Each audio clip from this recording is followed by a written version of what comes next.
नमस्कार। इस देश में लगातार फ्रॉड होता रहता है और खासकर देश दराज के तमाम इलाकों में रहने वाले जिनके पास संसाधन नहीं है, जागरूकता का कोई सोर्स नहीं है और जानकारी समय से नहीं मिलती।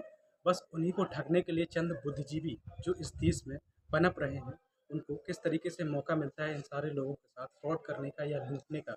जी हाँ, मैं बात कर रहा हूँ सहारा कंपनी जो आज से 40 साल पहले बनाई गई। बिहार की धरती से कुछ बुद्धिजीवी उत्तर प्रदेश आते हैं और इलाहाबाद में बैठकर एक रणनीति बनाते हैं कि इस देश में आज़ादी को मिले ज़्यादा समय नहीं हुआ और लोगों की प्रवृत्ति ऐसी है कि अपनी जमा पूंजी को वो घर में अपने साथ रखना ज़्यादा पसंद करते हैं बजाय किसी बैंक में। और उस समय बैंकों का अच्छी तरह से विकास भी नहीं हुआ था, तो लोग अपने तमाम नकदी को और उनके पास जो संपत्ति के सोर्स थे, चाहे वो सोना हो या चांदी हो, अपने पास ही रखना पसंद करते थे। लेकिन किस तरीके से सुब्रत राय ने एक छोटी सी चिटकट फंड कंपनी को तमाम लोगों के साथ जोड़कर एक बड़े स्तर पर ले जाने की कोशिश करनी शुरू कर दी। न सिर्फ कोशिश की, बड़े पैमाने पर भर्तियां की और अधिकारियों को किस तरीके से कमीशन बेस पर रख दिया। और देखते ही देखते रेलवे के बाद दूसरा सेक्टर बन गया जहां 12 लाख से ज़्यादा कर्मचारी काम करने लगे। इनफैक्ट सरकारी कंपनी जो रेलवे है, किस तरीके से उसके एम्प्लॉय से ज़्यादा एम्प्लॉय रखकर सुब्रत राय ने देश के तमाम हिस्सों में भेज दिया। और इन एम्प्लॉइयों को बाकायदा ट्रेनिंग दी गई कि आप किस तरीके से इस देश के गरीब किसान और जिनके पास संसाधनों के नाम पर कुछ नहीं है, उनसे एक एक कौड़ी जमा करने के बाद वो पैसा इकट्ठा करते हैं और बैंक में रखना चाहते हैं। और शुरुआती स्तर पर जिस तरीके से किसान और देश का मजदूर व्यक्ति बैंकों पर भरोसा नहीं करता था, मैन टू मैन कनेक्शन, यानी कि अगर आप एजेंट बनकर जाते हैं और अगर आप आसपास के इलाके या गाँव से होते हैं तो ज़रूर आपकी फ्रिक्वेंसी उनके साथ मैच कर जाती है। बस उसी पैसे को किस तरीके से सुब्रत राय ने इकट्ठा करवाना शुरू कर दिया इन एजेंटों के थ्रू। और धीरे धीरे सहारा कंपनी देश के तमाम बड़े इंस्टीट्यूशन, बड़ी बड़ी संस्थाओं पर अपना लेबल चिपकाने लगी और सरकार के नियंत्रण के तौर पर सरकार इसकी पैरवी करने लगी कि किस तरीके से इस कंपनी पर नियंत्रण रखा जाए।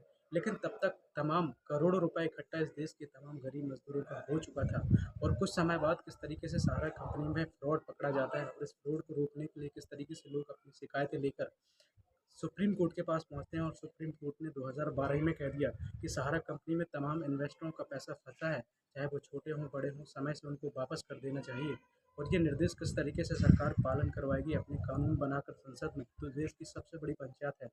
लेकिन किस तरीके से लोकसभा राज्यसभा में लगातार इन मुद्दों को रखा जाता है, जहां पार्टी सत्ताधारी होती है, खुद के मंत्रियों से सवाल उठाती है और छोटे-मोटे ग्रामीण बैंकों को मजबूत करने की बात करती है। लेकिन 2024 में किस तरीके से बीजेपी के तमाम मंत्रियों ने इस सवाल को उठाया कि देश की तमाम ग्रामीण क्षेत्र की बैंकें जो मृत प्राय अभी पड़ी हैं, उनको जीवित करने के लिए सरकार क्या कुछ करेगी। बस वहीं से बीजेपी के एक दूसरे मंत्री ने कह दिया कि सहारा कंपनी में जिन लोगों का पैसा फंसा है, उसे सरकार वापस करने की मंशा में है। फिर बस धीरे धीरे किस तरीके से हमारे देश की वित्त मंत्री निर्मला सीतारमण, जो आजकल बजट तो बनाती हैं लेकिन देश में आम व्यक्ति की यूज करने वाली चीज़ों पर मुंह फोड़ लेती हैं, चाहे फिर वो प्याज हो, जहाँ पर रेट बढ़ते हैं तो वो कह देती है कि प्याज के दामों से हमें कोई लेना देना नहीं, सीधे तौर पर हम उसको खाते ही नहीं। ये विचार मेरे व्यक्तिगत है, उन्होंने शायद ऐसा नहीं कहा होगा, लेकिन समझने का भाव यही रहा होगा।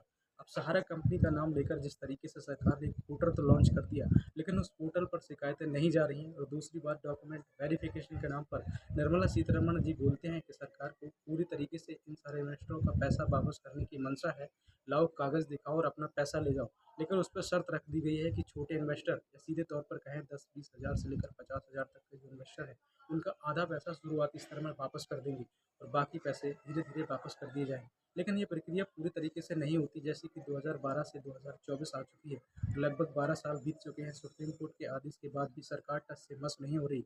इतने सारे गरीब किसान और तमाम छोटे स्तर के लोगों का पैसा सहारा कंपनी ने हजम कर लिया। तो सरकार के मंत्री किस तरीके से गुमराह कर रहे हैं, स्पेशल तौर पर वित्त मंत्री हमारी गुमराह करती रहती हैं कि हम किस तरीके से इनका पैसा देंगे, देने की मंशा है।